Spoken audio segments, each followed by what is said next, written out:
ময়ূরপঙ্খী সিরিয়ালে আমরা সবসময় দেখেই যাচ্ছি যে তিশামকে সবসময় খারাপ খারাপ কথা বলা হচ্ছে, বিশেষ করে ঠাকুমার যে কথাবার্তাগুলো সেটা আমরা অনেকেই মেনে নিতে পারছি না।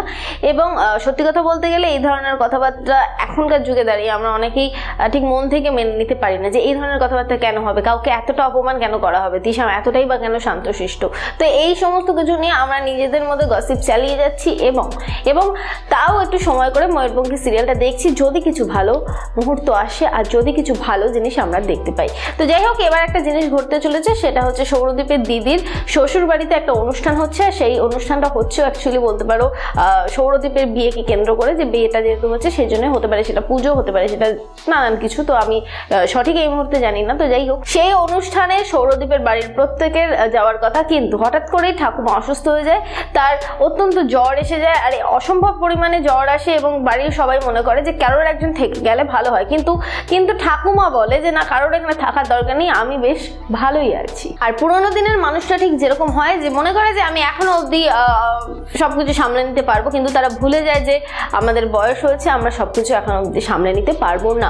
তো ফাইনালি তিশাম একটা প্ল্যান করে, সেটা যে তিশাম বাড়ির সবাইকে কনভিন্স করে, বিশেষ করে তোমরা বলতে পারো সৌরদীপের দিদি, জামাইবাবু এবং পল্টুকা এবং সৌরদীপ এবং মামনি, এদের সবাইকে সে বোঝায় যে ফাইনালি সে কেন যেতে চাইছে না এবং কেন যেতে পারছে না। সে একটা সুযোগ পেয়েছে আর এই সুযোগটা সে কাজে লাগাতে চায় এবং ঠাকুমার পাশে থাকতে চায়, কিন্তু ঠাকুমা কড়াভাবে জানিয়ে দেয় যে না, কোনো রকম ভাবেই যেন তিশাম ওই ঘরে না ঢোকে। তো যাই হোক, তিশাম ওই ঘরে ঢোকেনি, বিনা নেমন্তন্ন তো আর কেউ ওই ঘরে ঢুকতে পারে না, বিশেষ করে ঠাকুমার ঘর বলে কথা। ঠাকুমা এই ধরনের যাদের আছে তারা খুব ভালো করে জানো যে পারমিশন না নিয়ে ঢুকলে কি কি সমস্যা ফেস করতে হতে পারে, কিন্তু আমরা এখনকার অনেকেই আছি যারা এইসব ঠাকুমাদের অত্যন্ত পিছনে লাগি, এতটাই পিছনে লাগি যে ওরা রেগে যায়, আর এইসব ঠাকুমারা রেগে গেলে আমরা আবার সেই বিষয়টা নিয়ে খুব মজা নিই। তবুও আমরা হাল ছাড়ি না, হাল ছাড়ো না বন্ধু বলে লেগে পড়ি আবারও পেছনে লাগার জন্য। এবার ফাইনালি তিশাম হঠাৎ করেই বাড়ির সবাই যখন চলে যায়, তখন হঠাৎ করে একসময় ঠাকুমার ঘরে যায় এবং ঘরে গিয়ে দেখতে পারে যে ঠাকুমার অসম্ভব জ্বর এসেছে এবং ঠাকুমা কথা বলার মতো অবস্থায় নেই।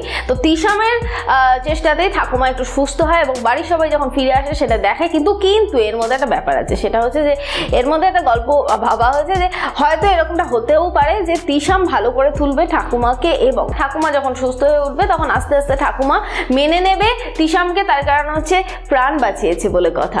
তো যাই হোক, এরকমটা ভাবনা চিন্তা হয়েছে, কিন্তু বলা তো যায় না। আমাদের যিনি কলম ধরে এই গল্পটা লিখছেন তিনি আবার এই গল্পটা আবার পাল্টে দিতে পারে, মানে আমি পাল্টে যাবে বলছি না, তবে পাল্টে দিতেই পারে। মানে এরকমটা ধরো ঘটিয়ে দিল যে ঠাকুমাকে মেরে দিল, বাড়ির সবাই এসে আবার তিশামকে ভুল বুঝলো এবং ঠাকুমার মৃত্যুর জন্য দায়ী করলো তিশামকে।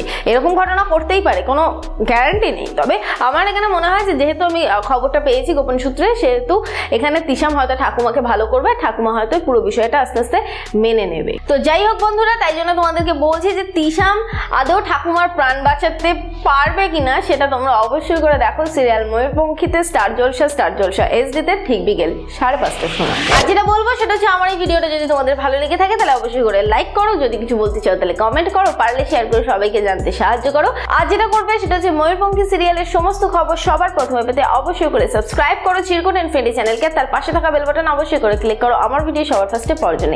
আমি গিয়ে একটা সিরিয়ালের খবর নিয়ে এসেছি, ততক্ষণের জন্য টাটা।